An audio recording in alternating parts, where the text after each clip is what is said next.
Bismillahirrahmanirrahim. Assalamualaikum warahmatullahi wabarakatuh. Selamat malam teman-teman. Lagi ya di titik balik perubahan. Maaf kali ini malam.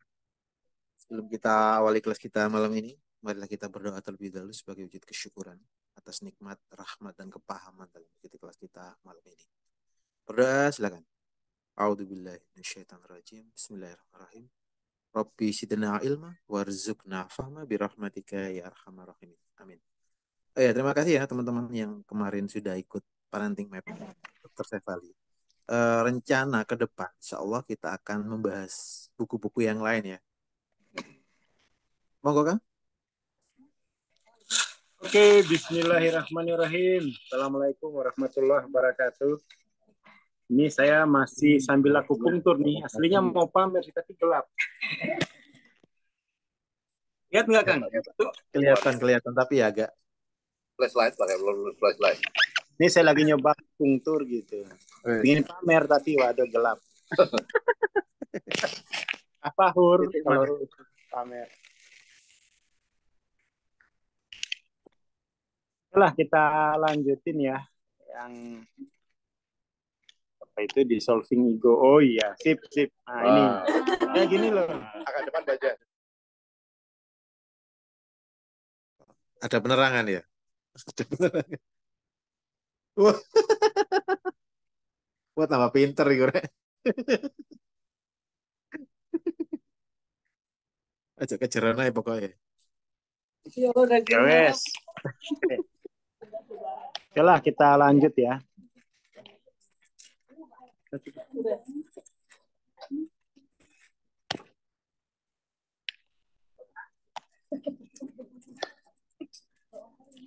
Kemarin itu kita baru sampai yang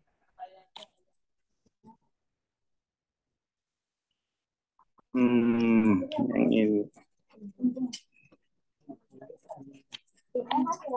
Ini kemarin kan bahwa ego itu tidak perlu ditundukkan. Jadi bukan ditundukkan tapi dia diperbaiki identifikasi dirinya kan. Jadi ego itu kan dia selalu mengidentifikasi bahwa rasa kesayaan itu kan diriku gitu, adalah diriku sendiri. Sementara apa itu pencerahan itu rasa kesayanganku itu kan dirinya.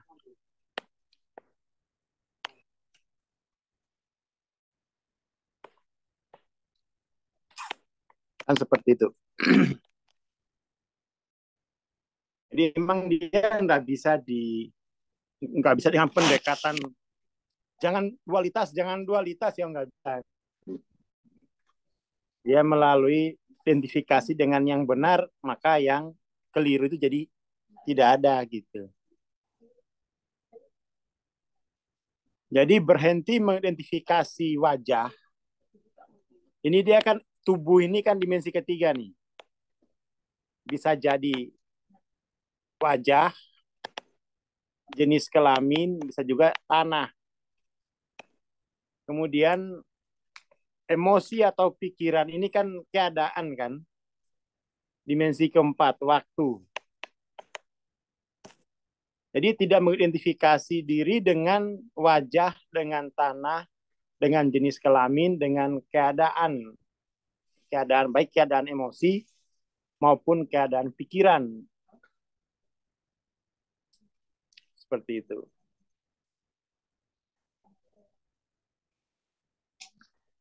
Jujur dan akui bahwa ya wajah, jenis kelamin, tanah, kemudian tuh keadaan itu adalah sisi-sisi manusiawi Anda dalam ruang waktu, tetapi itu bukan Anda gitu kan. Jadi hanya mengalami, tidak menjadi. Walaupun ini tampak artifisial, aneh, asing, tidak natural pada awalnya, namun realitas dasarnya adalah kebenaran tertinggi. Kebenaran tertinggi bahwa rasa kesayanganmu itu dirinya gitu, bukan dirimu sendiri, tapi dirinya. Pikiran akan mencoba menyangkal realitas dan kebenaran ini, karena memang itulah yang harus dilakukan oleh pikiran. Jadi pikiran baik yang sifatnya lower mind, nah lower mind ya, soalnya dia nulis lawyer mind. Lawyer. Lower mind, bukan lawyer. Ada yang higher mind gitu ya. Dia memang pikiran itu selalu berusaha memecah keutuhan gitu. Analisis mendalam. Dia terus melakukan analisis. Analisis kan berarti fragmentasi terus-menerus. Padahal kebenaran itu adalah keutuhan dan bisa dianalisis.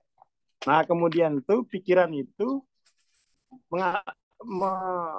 kebenaran itu dirasakan sebagai musuh.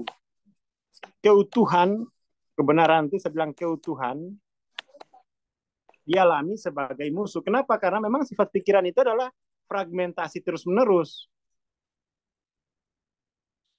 Fragmentasi terus-menerus. Padahal kebenaran itu kan dia keutuhan gitu. Keutuhan. Kemudian sementara informasi biasa itu didapatkan dengan usaha, di dalam ya usaha ini maksudnya itu analisis. Analisis. Di dalam upaya spiritual, penekanannya ada pada melepaskan, menyerahkan kepalsuan itu,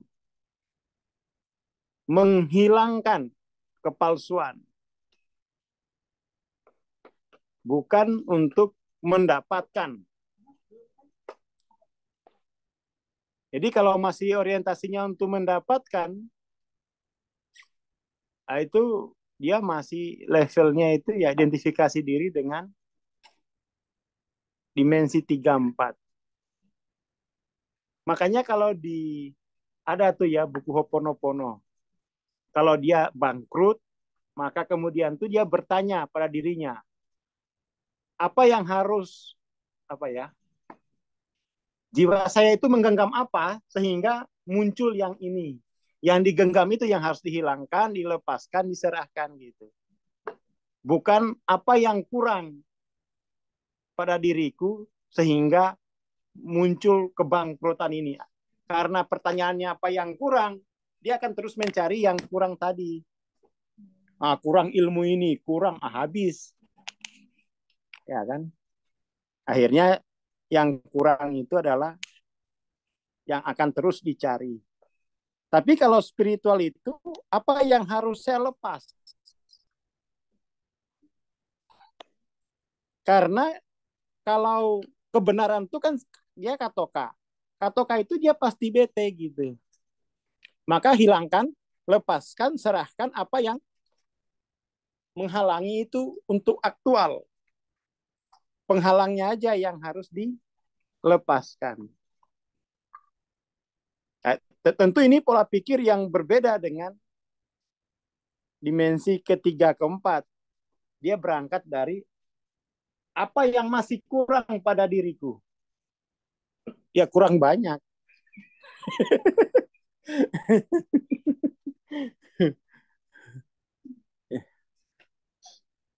Nah, tetapi memang pekerjaan untuk melepaskan, menghilangkan, menyerahkan ini nggak mudah. Karena itu melibatkan kemampuan untuk mengidentifikasi posisionalitas. Jadi nggak bisa juga kita hanya seperti dalam yang ditulis Joe Vital itu bertanya apa yang saya genggam dalam diriku sehingga manifest sebagai ini. Terus berhenti sampai di situ. Enggak begitu. Dia harus dilanjutkan dengan identifikasi posisionalitas. Oh, kamu masih menggenggam nature 50. Transendensi kan itu. Bukan kau kemudian hanya bertanya terus begitu. Apa yang saya genggam pada diri? Ya apa, nggak tahu. Ya apa gitu yang kamu genggam itu. Nah, itu pentingnya dia harus ada yang lihat. Oh, kamu menggenggam nature 20. Kamu menggenggam nature 30. Ya udah lampaui. Jangan bertanya terus. Apa yang saya genggamnya apa? Ada kan di buku Zero Limit itu kan pertanyaan itu gitu. Tapi di sana tidak ada identifikasi posisionalitas, tidak ada transendensi, ya kan? Tidak ada transendensi. Itu yang kurang di buku itu. Terus gimana transendensi? Ikut pelatihannya dulu. Nah itu ya. Jadi perlu posisionalitas itu perlu ditransendensikan untuk melepaskan ilusi kontrol atau kedaulatannya. Tetapi memang kontrol yang paling paling dalam itu adalah bahwa rasa kesayaan ini adalah diriku. Itu kontrol yang paling dalam itu kan, ilahnya itu. Padahal rasa kesayaan itu adalah dirinya gitu kan, bukan diriku. Dengan demikian, inti dari upaya spiritual selaras dengan membatalkan dan membongkar pikiran, bukan memperkaya pikiran.